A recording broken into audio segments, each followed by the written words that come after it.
Welcome back, everybody. Alright, in this video we're going to quickly look at dividing with decimals. Alright, so what's the rules, or how can we help when we divide with decimals? Now the golden rule here is try and make the thing you divide with a whole number. Alright, so write that someplace down. Okay, so in the first example we've already made that a whole number for you. So if we were to go on and actually write it down, we've got 0.64 divided by 2. Now, sometimes you'll have to just use your long division to actually work it out. So let's try and work it out using that long division. So we've got 0.64 and we want to divide it by 2. So remember, 2 goes into 0 times. So it's 0, and then we're going to start. So this is then 2 goes into 6 3 times. We multiply with the 3, so it's 6. It's 0, so you drop the 4. So 2 goes into 4 twice.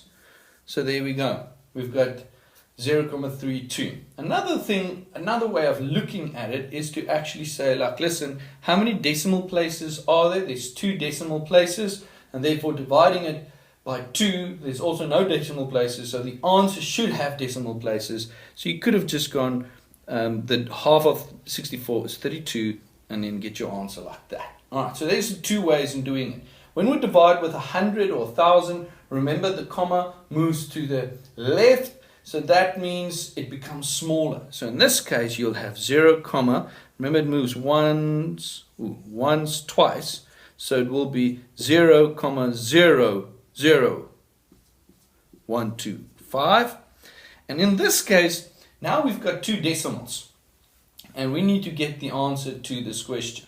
Now the main thing here is, again, when we divide, we want to get that denominator a whole number. So we've got 0.72 divided by 0.3. Now I want to get this to a 3. Makes it so much easier. So I need to multiply with 10. But what I do at the bottom, I have to do at the top. So I'm going to get this as 7/2 divided by 3.